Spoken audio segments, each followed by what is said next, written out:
तो बीजेपी को मौका मिला है, बीजेपी उस मौके को भुना रही है, लेकिन आम आदमी पार्टी इस पूरे फैसले को कैसे देख रही है, फिलहाल ये बहुत महत्वपूर्ण है। अरविंद हमारे साथ, हमारे सहयोगी जुड़े हुए, लगातार कानूनी जो पहलू है वो सुप्रीम कोर्ट कवर करते हैं, आप जानते हैं, तो वो अपडेट हमें देते हैं। बीजेपी कितनी आक्रामक है तरुण से समझेंगे, और बलराम हमारे साथ जुड़े हुए हैं जो कि आम आदमी पार्टी इस पूरे एक बड़े झटके को कैसे देख रही है उस पर बात करेंगे। सबसे पहले अरविंद, इंपॉर्टेंट आपसे ही बातचीत हो जाती है। दो बातें जो समझ में आई सुप्रीम कोर्ट की टिप्पणी से,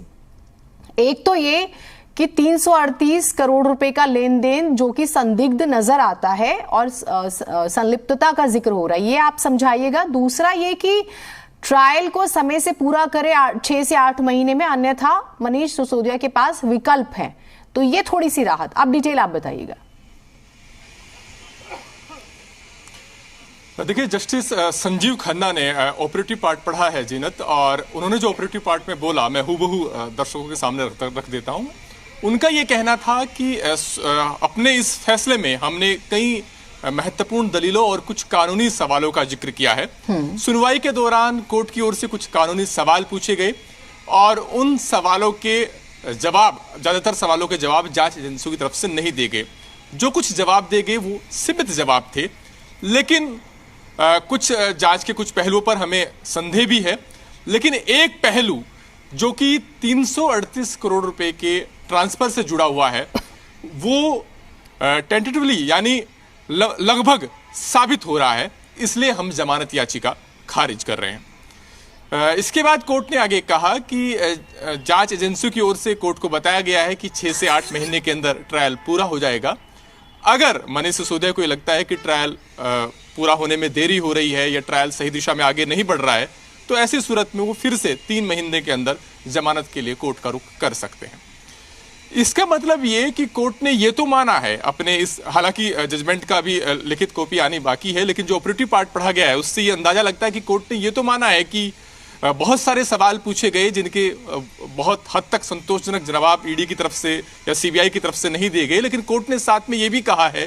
कि जहां तक 338 करोड़ के ट्रांसफर का मामला है, वो पहली नजर में या टेंटेटिवली या लगभग स्टेब्लिश हो रहा है, और इस वजह से हम जमानत याचिका खारिज कर रहे हैं।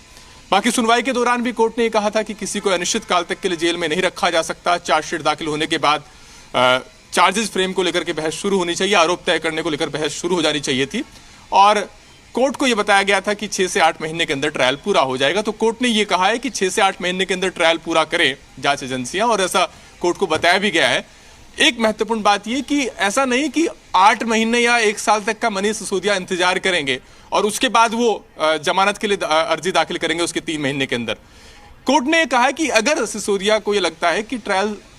में देरी हो रही है, हिला हवाली हो रही है, तब वो 3 महीने के अंदर कोर्ट का रुख कर सकते हैं। ये कोर्ट ने अपने आदेश में कहा है। लेकिन अब जमानत अर्जी खारिज होने के बाद वो कभी भी निचली अदालत में जमानत के लिए कोर्ट का रुख कर सकते हैं। लेकिन हाँ, थोड़ा अब उनको इंतजार करना उनके लिए बेहतर रहेगा। वो इस बात पर नजर रखेंगे कि क्या ट्रायल जो है वो आगे बढ़ पाता है नहीं, या कितनी तेजी से आगे बढ़ पा रहा है, और अगर उनके पास अब एक विकल्प रहेगा कि ट्रायल में अगर देरी का हवाला देकर के भी अब वो जमानत के लिए कोर्ट का रुख कर सकते हैं। अन्यथा जमानत के लिए फिर से कोर्ट का रुख करने का विकल्प तो उनके पास हमेशा के लिए खुला है इस आदेश के बाद भी, और वो निचली अदालत से शुरुआत कर सकते हैं जहां तक कानूनी राहत के विकल्प की बात है। तो ये आपने बहुत इंपॉर्टेंट बात बताई। आप रहिए अरविंद हमारे साथ, और कोई और देखिए, कानून की जानकारी अमूमन हम आपके जरिए ही समझ पाते हैं, तो हो तो आप प्लीज शेयर कीजिएगा। मैं बलराम और एक बार तरुण से भी उनका कमेंट ले लेती हूँ। बलराम, आम आदमी पार्टी इलेक्शन लड़ने वाली है 3 स्टेट्स में, मध्य प्रदेश, छत्तीसगढ़, राजस्थान, और अगर कोई बड़ा नेता इस तरह से कानूनी प्रक्रिया में उलझा रहता है तो फिर पार्टी को नुकसान होगा, क्योंकि प्रचार प्रसार की जिम्मेदारी भी होती है उसके कंधे पर। तो ये थोड़ा सा नुकसान पहुंचाएगा पार्टी को। फिर इंडिया गठबंधन भी सामने है। देखिए जीनत, ये स्वाभाविक है कि अगर कोई बड़ा नेता जेल में होता है और उस दौरान अगर चुनाव होता है तो कहीं ना कहीं पार्टी को उसकी कमी जरूर खलती है। लेकिन आम आदमी पार्टी का साफ तौर से कहना है कि जिस तरीके से उनके नेताओं को जेल में डाला जा रहा है, जिस तरीके से एक के बाद एक कथित भ्रष्टाचार के आरोप लगाए जा रहे हैं, वो अभी तक साबित नहीं हुए हैं। और आपने देखा होगा कि बार बार आम आदमी पार्टी ये कहती हुई नजर आती है कि अभी तक कोई भी सबूत ईडी और सीबीआई के हाथ नहीं लगा है, और आज जिस तरीके से कोर्ट ने टिप्पणी की है उसमें भी उसने ये कहा है कि टेंटेटिवली यानी अंदाजन ये साबित होता है कि जो 338 करोड़ रुपए का ट्रांसफर हुआ है उसका लिंक दिख रहा है, लेकिन उस लिंक में मनीष सिसोदिया की क्या भूमिका है ये अभी स्पष्ट नहीं है। इसके अलावा जिस तरीके से संजय सिंह की गिरफ्तारी हुई, संजय सिंह ने हाई कोर्ट का रुख किया और कहा कि उनकी गिरफ्तारी पूरी तरह से गलत है, तो बार बार आम आदमी पार्टी इस बात को कहती हुई नजर आती है कि जो उनके नेताओं की गिरफ्तारी हो रही है कथित शराब घोटाले में वो पूरी तरह से गलत है। हालांकि इस मुद्दे को लेकर के आम आदमी पार्टी चाहे मध्य प्रदेश हो, चाहे छत्तीसगढ़ हो, चाहे राजस्थान हो या फिर मिजोरम हो, वहां पर जिस तरीके से उसने अपने प्रत्याशियों को चुनाव मैदान में उतारा है और जिस तरीके से उसने अपनी चुनावी रणनीति तैयार की है उसमें ये मुद्दा भी है कि कहीं ना कहीं विपक्ष के नेताओं को टारगेट किया जा रहा है। और सबसे बड़ी बात यह है कि एक दो नहीं, कई विपक्षी नेताओं को सलाखों के पीछे पहुंचाने के लिए ईडी और सीबीआई काम कर रही है। ये आरोप इंडिया गठबंधन और खास तौर से आम आदमी पार्टी की तरफ से लगाए जाते हैं। आप देखिए एक के बाद एक कई रेड होती हैं ईडी की, सीबीआई की, इनकम टैक्स की, और बार बार विपक्ष ये कहता हुआ नजर आता है कि जब जब चुनाव आता है तब तब विपक्ष के खिलाफ शिकंजा कसने के लिए ईडी और सीबीआई का इस्तेमाल किया जाता है। हालांकि जिस तरीके से 5 राज्यों में चुनाव है, खासतौर से मध्य प्रदेश, छत्तीसगढ़, राजस्थान, तेलंगाना और मिजोरम, तो पार्टी पूरी तरह से चुनावी मूड में है। और लगातार आप देखिए कि जो बड़े नेता हैं आम आदमी पार्टी के, वो चाहे राजस्थान हो, चाहे मध्य प्रदेश हो, चाहे छत्तीसगढ़ हो, चाहे मिजोरम हो, वहाँ का दौरा कर रहे हैं और अपनी चुनावी जमीन को मजबूत कर रहे हैं। लेकिन अगर मजबूती के साथ कहा जाए तो पार्टी राजस्थान, मध्य प्रदेश और छत्तीसगढ़ में लड़ रही है। लेकिन अगर आज मनीष सिसोदिया को जमानत मिल जाती तो शायद कहीं ना कहीं पार्टी को एक बड़ी संजीवनी मिलती और आपको चुनाव प्रचार में मनीष सिसोदिया नजर भी आते। लेकिन जिस तरीके से उनकी जमानत अर्जी खारिज हुई है और कोर्ट ने कहा कि 6 से 8 महीने में ट्रायल पूरा किया जाए, हालांकि जिस तरीके से हमारे सहयोगी अरविंद ने बताया कि उनके पास अभी कई विकल्प खुले हैं, वो जमानत के लिए जा सकते हैं, लेकिन कहीं ना कहीं एक बड़ा झटका जरूर आम आदमी पार्टी ठीक बात है। और हर नेता का अपना कद और किरदार होता है और मनीष सिसोदिया की लोकप्रियता और उनका जो कद है पार्टी में वो सभी नेताओं का नहीं है, तो वो एक फर्क पड़ता है। तरुण हमारे साथ है। तरुण, बीजेपी को मुद्दा मिल गया, हालांकि बीजेपी हमेशा से इस मुद्दे पर अटैकिंग रही है, लेकिन फिलहाल फिर से हम जिस तरह की प्रतिक्रियाएं देख रहे हैं और चुनावी समय तो हर पार्टी भुनाती है अपने तरीके से। बिल्कुल जीनत, और ये अगर इन्वेस्टिगेशन एजेंसी की तरफ से आया होता जो आम आदमी पार्टी के खिलाफ बीजेपी पहले भी मुद्दा भुनाती आई है,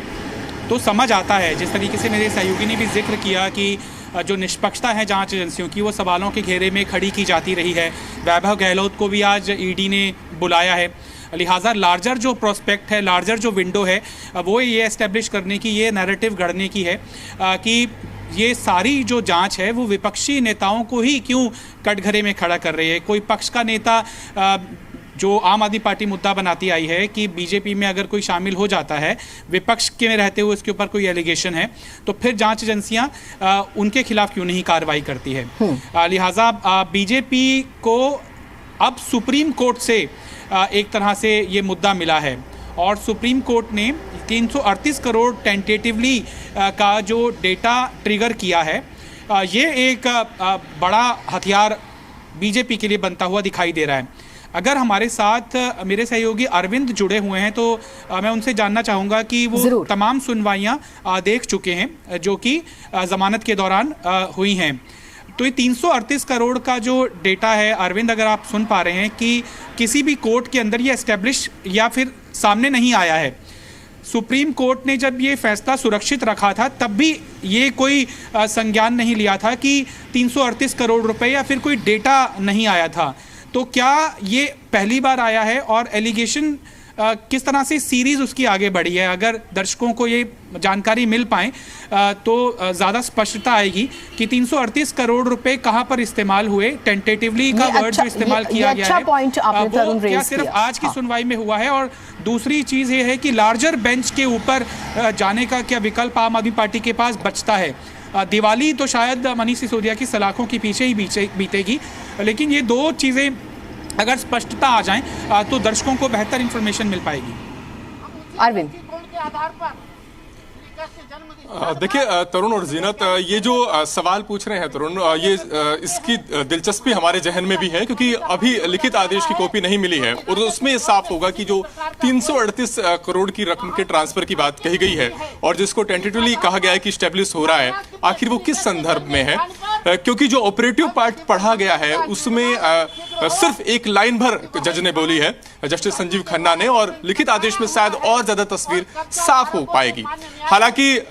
जैसा दूसरा उनका जो सवाल था कि क्या अब दूसरे विकल्प बचते हैं इस पूरे मामले को लेकर के, अब मनीष सिसोदिया, जैसे मैंने कहा कि जमानत के लिए कभी भी कोर्ट का रुख कर सकते हैं, निचली अदालत से वो जमानत की अर्जी दाखिल कर सकते हैं, लेकिन हाँ, सुप्रीम कोर्ट के आज के आदेश के बाद एक ग्राउंड उनके पास ये रह गया है कि अगर ट्रायल में देरी होती है तो इसका हवाला देकर के वो कोर्ट का रुख कर सकते हैं और ये उनके लिए एक आधार बन सकता है आगे जमानत पाने का। दूसरी बात ये कि सुनवाई के दौरान सुप्रीम कोर्ट ने कई बार इस मामले में जो मनी लॉन्ड्रिंग का केस दर्ज किया गया था उस पर सवाल खड़े किए थे। कोर्ट का यह कहना था कि जो प्रेडिकेट ऑफेंस है, यानी सीबीआई की ओर से दर्ज जो मुख्य अपराध का केस है, चूंकि उसमें ब्राइबरी चार्ज नहीं है, तो कैसे आपने मनी लॉन्ड्रिंग का केस बना दिया। कोर्ट का सवाल यह भी था कि अगर ये स्टैब्लिश होना बहुत जरूरी है कि जो शराब निर्माता कंपनी है उनके से पैसा मनीष सिसोदिया के पास पहुंचा, और अगर ये स्टैब्लिश नहीं होता है, सिर्फ एक दिनेश अरोड़ा का बयान है, क्या उनके बयान के अलावा कोई ऐसा सबूत है जो साबित कर सके कि वाकई पैसा मनीष सिसोदिया को मिला, और अगर ये साबित नहीं हो रहा तो कैसे उनके खिलाफ मनी लॉन्ड्रिंग का केस बनता है। तो ये तमाम सवाल कोर्ट ने सुनवाई के दौरान पूछे थे, और यही वो सवाल थे जो आम आदमी पार्टी के समर्थक जो या खुद मनीष सिसोदिया के लिए एक राहत की उम्मीद जगा रहे थे कि शायद सुप्रीम कोर्ट से उनको जमानत मिल जाए। आज जो ऑपरेटिव पार्ट पढ़ा गया है तरुण, उसमें सिर्फ एक लाइन कोर्ट ने बोली है कि हमने जांच के कई पहलुओं पर संदेह हमें नजर आया है, संदेह जताया है, लेकिन जहां तक 338 करोड़ के ट्रांसफर को लेकर के सवाल है, एक पहलू का सवाल है, वो लिंक टेंटेटिवली स्टेब्लिश हो रहा है, यानी वो पहली नजर में या लगभग स्थापित हो रहा है। ये रकम का कैसे इस्तेमाल हुआ, कैसे ये लिंक स्टेब्लिश हो रहा है, इसका जिक्र जो है वो ऑपरेटिव पार्ट में नहीं किया गया है। तो शायद जब जजमेंट की लिखित आदेश की कॉपी आएगी तो और विस्तार से जानने को मिलेगा इस बारे में। ठीक है तरुण, शॉर्ट में, हाँ जल्दी से। अरविंद, एक मुझे ये भी जिज्ञासा है कि जब से सुनवाई हुई है फ्रंट पेज पे या फिर इसको बहुत प्रमुखता के साथ दिखाया गया है कि पीएमएलए एक्ट मनीष सिसोदिया के खिलाफ कैसे लग सकता है, जबकि आप साबित ही नहीं कर पाए हैं कि पैसा जो इस पूरे एलिगेशन के अंदर ब्राइब हुआ है उसका रिसीवर मनीष सिसोदिया हैं। तो ये भी टिप्पणी कोर्ट के सामने आई है कि अगर ये एस्टेब्लिश नहीं होता है तो इन्वेस्टिगेशन एजेंसीज को ये भी बोला गया कि आपने फिर पीएमएलए एक्ट लगाया ही क्यों।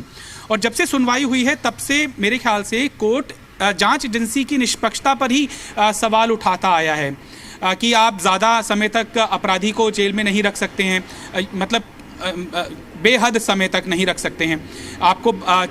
चार्जेस फ्रेम करने होंगे, चार्जशीट फाइल करने से सिर्फ काम नहीं चलेगा। तो जो सीरीज ऑफ हियरिंग थी उसके अंदर ऐसा लग रहा था कि मनीष सिसोदिया और आम आदमी पार्टी भी बहुत सकारात्मक लग रही थी कि कई जो उनके सिंपैथाइजर्स थे उनके हैंडल ये ट्वीट कर रहे थे कि जेल के ताले टूटेंगे, मनीष सिसोदिया छूटेंगे, मनीष सिसोदिया की दिवाली घर पर मनेगी, जीत होगी सत्य की। लेकिन एकाएक आज की सुनवाई के अंदर ऐसा क्या तथ्य आया जो ईडी ने संभवतः प्रस्तुत किया होगा जिससे कि फैसले की जो एक नैरेटिव थी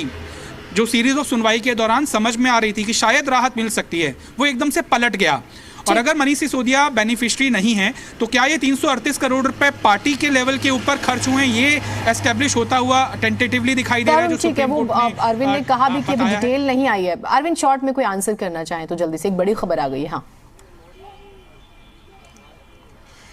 देखिए जी ने जैसा मैंने बताया कि ये सारी टिप्पणियां थी जिनका जिक्र तरुण कर रहे थे। मैंने पहले भी बताया कि इन सब से लग रहा था कि शायद उनके लिए राहत का सबब बन जाएगा, लेकिन 338 करोड़ का जिक्र किस संदर्भ में आया है इसके लिए लिखित आदेश का हमें इंतजार करना होगा। फिर एक बात यह कि सुनवाई के दौरान बहुत सारे सवाल जवाब होते हैं, कई बार वो जांच एजेंसियों से उनका जवाब तलब करने के लिए भी होते हैं ताकि केस के बारे में कोर्ट गंभीरता से समझ सके। तो हर सवाल से, हर टिप्पणी से कोर्ट का रुख यही रहने वाला है, यह अंदाजा भी लगाना मुश्किल होता है। कई बार फैसले टिप्पणियों से अलग होते हैं जो कि अक्सर कोर्ट में सुनवाई बलराम, कोई पॉइंट आपके पास है? बलराम, ये बात तो सही है कि आम आदमी पार्टी हर सूरत में अटैकिंग तो रहेगी, जो उसका अपना एक स्टाइल है।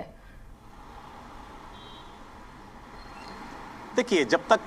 जो फैसला सुप्रीम कोर्ट ने सुनाया है, किस आधार पर जमानत अर्जी खारिज की गई, किस तरीके से टेंटेटिवली जो कहा जा रहा है कि 338 करोड़ रुपए का जो ट्रांसफ़र है वो साबित हो रहा है, तो जब कोर्ट का जो फैसला है उसकी कॉपी आम आदमी पार्टी के पास आएगी तभी वो कुछ इस पर बोलेगी। क्योंकि हमने जब बात की आम आदमी पार्टी के नेताओं से तो उन्होंने साफ तौर से कहा है कि अभी कोर्ट के जजमेंट की कॉपी उनके पास नहीं आई है, लिहाजा वो अभी इस पर कोई टिप्पणी नहीं करेंगे। सबसे पहले जो ऑर्डर है वो पढ़ेंगे और उसके बाद इस पर बोलेंगे। लेकिन कहीं ना कहीं जिस तरीके से हमारे सहयोगी अरविंद ने बताया कि अभी कोर्ट की जो जजमेंट की कॉपी है उनके पास नहीं आई है, तो इसलिए इस पर अभी कुछ कहना बेहद